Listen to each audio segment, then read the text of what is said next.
أعوذ بالله من الشيطان الرجيم سبحان الذي أسرى بعبده ليلا من المسجد الحرام إلى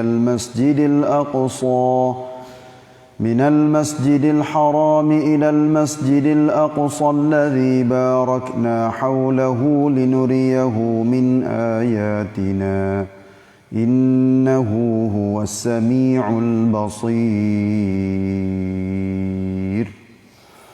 Ayat 1 suratul Isra. Sebagai kali yang kedua kita baca ayat ni. Maha suci Allah yang telah menjalankan hamba-Nya Muhammad pada malam hari dari Masjid Al-Haram di Makkah ke Masjid Al-Aqsa di Palestin, yang kami berkati sekelilingnya untuk memperlihatkan kepadanya tanda-tanda kekuasaan dan kebesaran kami. Sesungguhnya Allah jualah yang amat mendengar lagi amat mengetahui. Alhamdulillah. Ini kita sudah pun dengar sebagai sepitah lalu hubungnya dengan arti yang ada di dalam pimpinan Ar-Rahman. Dalam tafsir Ibn Kathir sebagai huraian yang begitu panjang, satu ayat di dalam suratul Isra. Sebab nama surah ni iaitu surah Al-Isra, surah perjalanan malam. Ada setengah nama surah ni surah Bani Israel. Sebab Allah Subhanahu Wa Taala firman lepas pada ni adanya mula Allah sebut wa ataina Musal kitaba wa ja'alnahu hudan li bani Israel. Kami beri kitab Taurat kepada Nabi Musa sebagai hidayah, petunjuk kepada Bani Israel. Kembali kepada ayat yang pertama ni, iaitunya Subhanalladzi asra bi'abdihi laila. Maha suci Allah yang memperjalankan hamba-Nya Nabi Muhammad sallallahu alaihi wasallam pada waktu malam. Kita tengok sikit dah kelebihan surah ni. Abdullah bin Mas'ud radhiyallahu anhu, dia katanya dalam surah Bani Israel, surah ni, surah Isra ni, surah Al-Kahfi dan surah Maryam adalah menjadi suatu dia panggil suatu perkara yang diutamakan di dalam cara hidup. Maknanya tiga surah hak turut-turut, surah Isra, surah Al-Kahfi dan surah Maryam. Bila baca ni, dia akan menjadi suatu perkara yang segera masuk di dalam jiwa. Walaupun dengan secara umumnya Quran sebuah ni adalah ubat dan sebagai tazkir kepada manusia apa sahaja berhubungnya dengan cara hidup dia. Tapi tiga surah ni, hak ni Abdullah bin Mas'ud riwayat katanya menjadi sebagai ubat yang mujarab untuk nak basuh jiwa manusia apabila dia baca surah ni.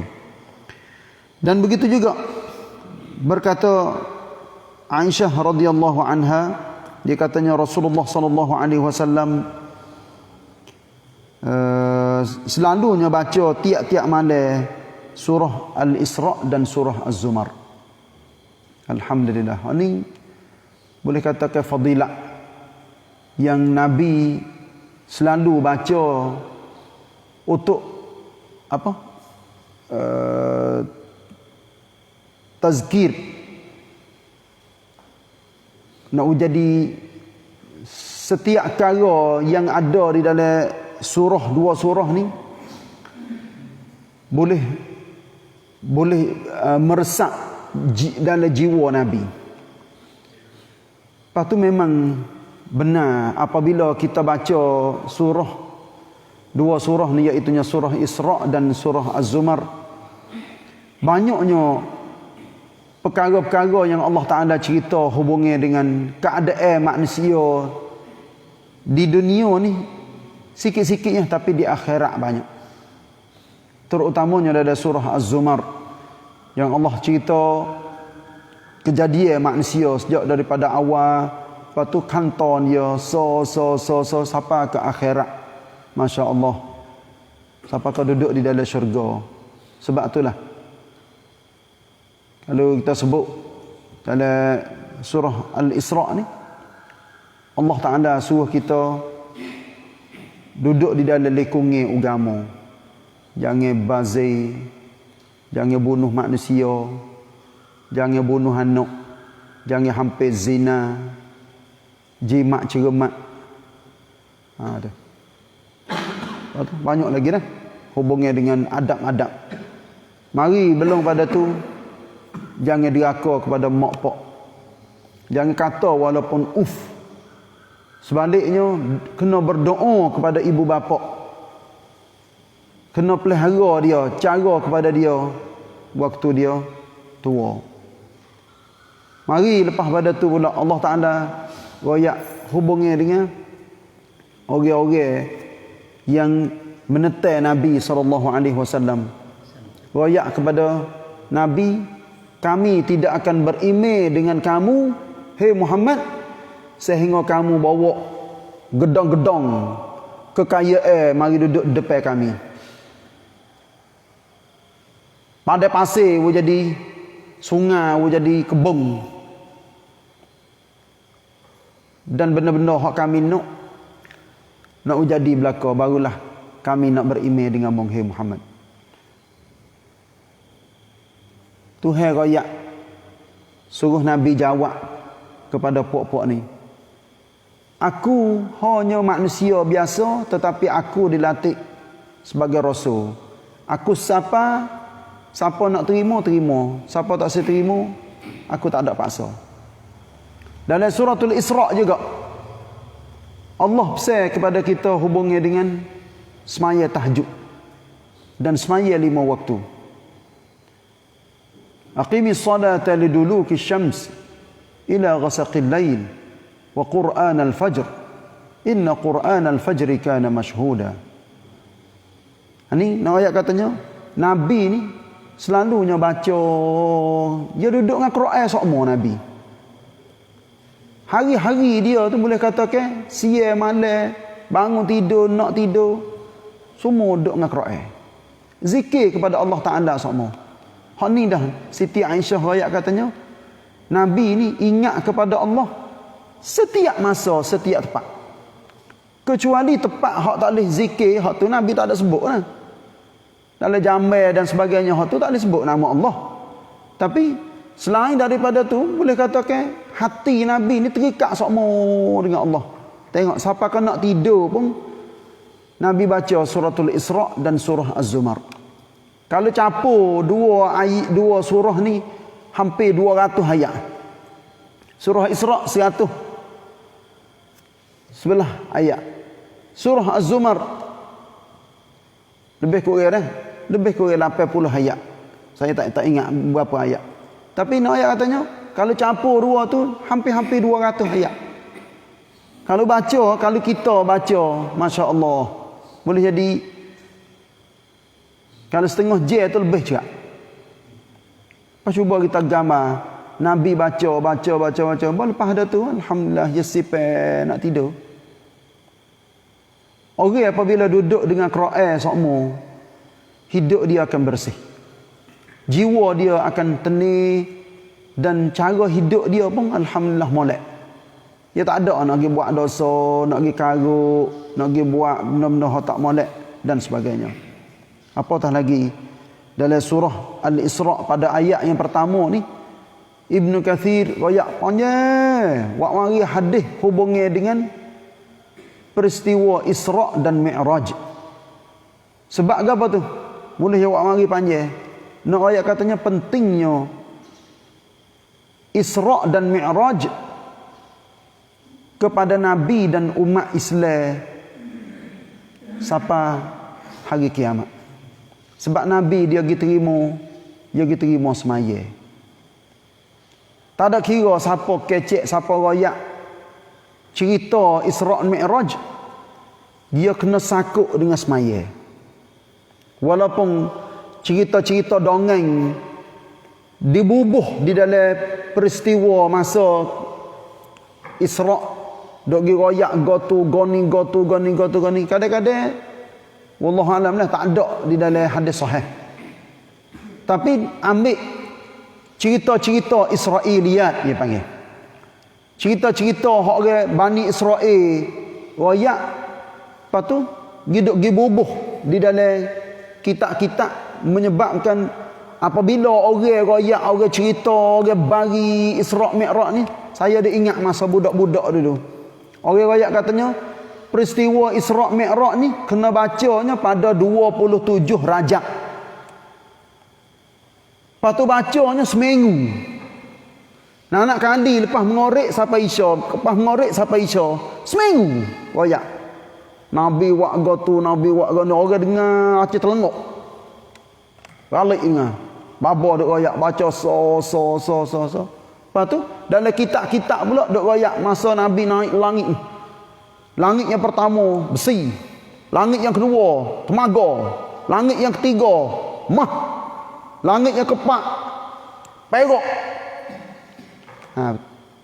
Wallahu alam lah. Cerita tu ambil mana?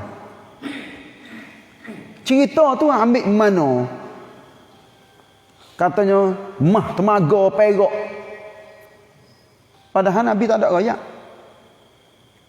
Nabi hanya dia royak katanya Jibril minta izin daripada penjaga langit. Tiap-tiap pintu tu Jibril minta buka. Penjaga langit tanya, siapa bersama denganmu hai Jibril? Jibril royak tanya, Muhammad. Adakah dia diizin supaya naik? Jibril katanya, ya, barulah buka. Gitulah tiap-tiap langit. Nak ayat katanya adanya penjaga langit, adanya pintu.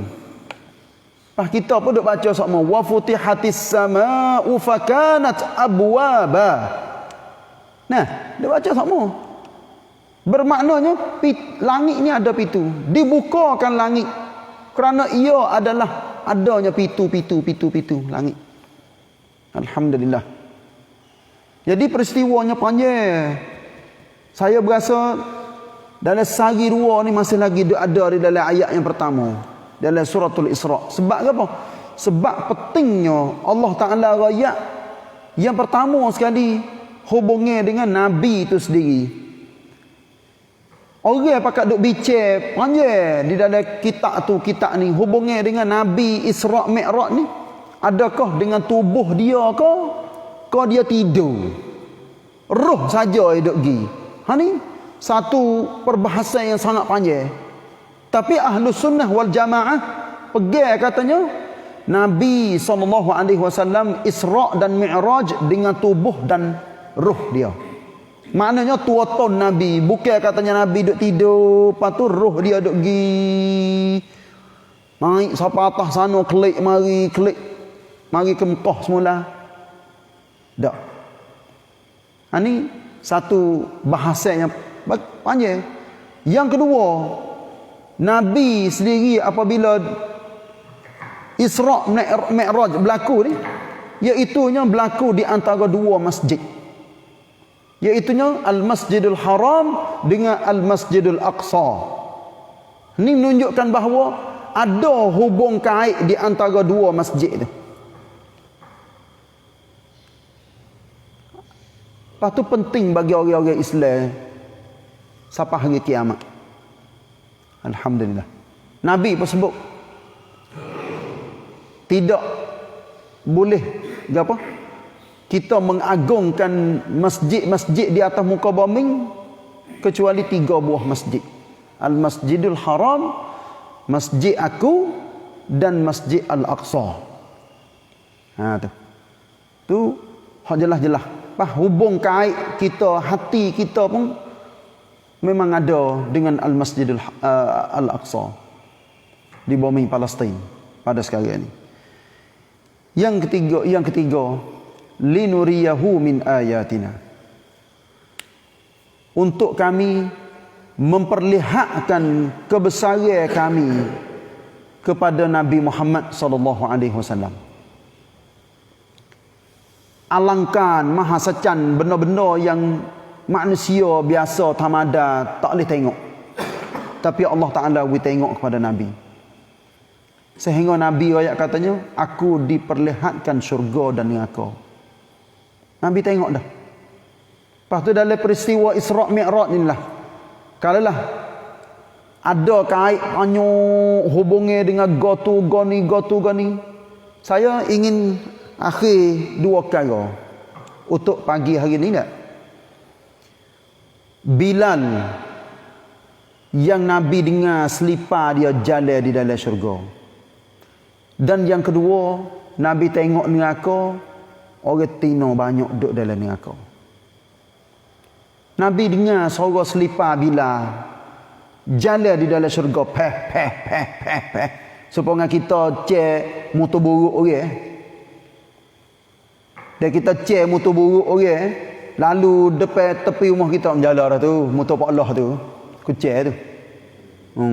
Enjin motor dia tak serupa dengan orang. Supaya juga Nabi cek sampai ke selipar Bilal jalan. Bunyi di dalam syurga, turun mari. Nabi tanya, Bilal, aku bunyi suara seliparmu dek jalan di dalam syurga. Apakah amalan yang membuat? Ya kayak setiap kali saya ambil air semaya, wahai Rasulullah, saya selalunya semaya sunat wuduk. Tengok. Lepas tu, semaya tahajud, tak ada orang nak tanya. Orang semaya sunat wuduk, tiap-tiap kali ambil air semaya ni, kira-kira sudyot manusia. Kita pun, jarang-jarang, setahun sekali, boleh kata, semaya kedak sunat wuduk. Lepas ada ambil air semaya. Jarang kita buat. Tapi Bilal ni, Masya Allah, dia semaya semua. Sunat ambil air semaya tu. Lepas pada ambil air semaya. Yang keduanya, hak Nabi raya, aku diperlihat ahli neraka. Aku dapat banyaknya orang-orang tino duduk dalam neraka.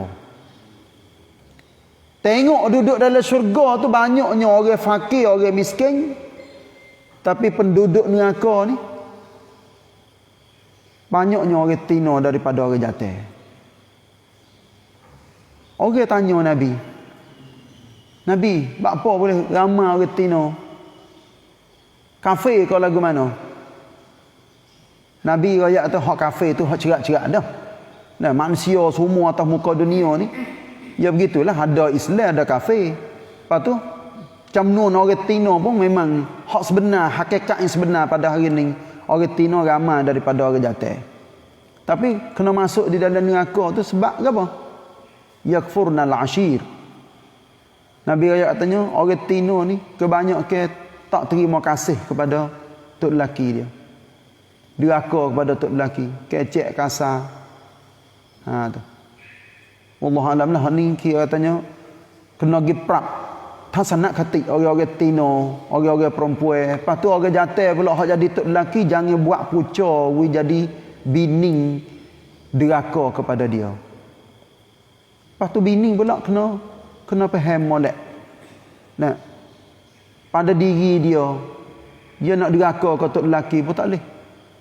Diri dia sendiri kena duduk di bawah jaga tok lelaki dia.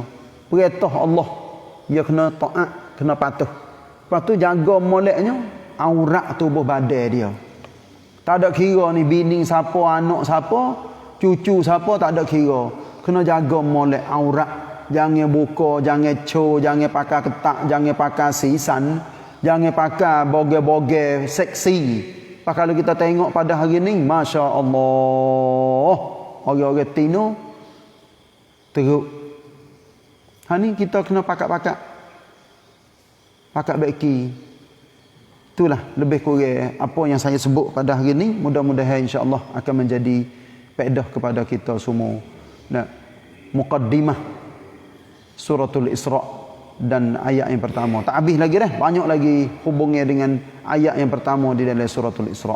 Wallahu a'lam wa sallallahu ala nabiyyina Muhammad wa ala alihi wa sahbihi wasallam. Wassalamualaikum warahmatullahi wabarakatuh.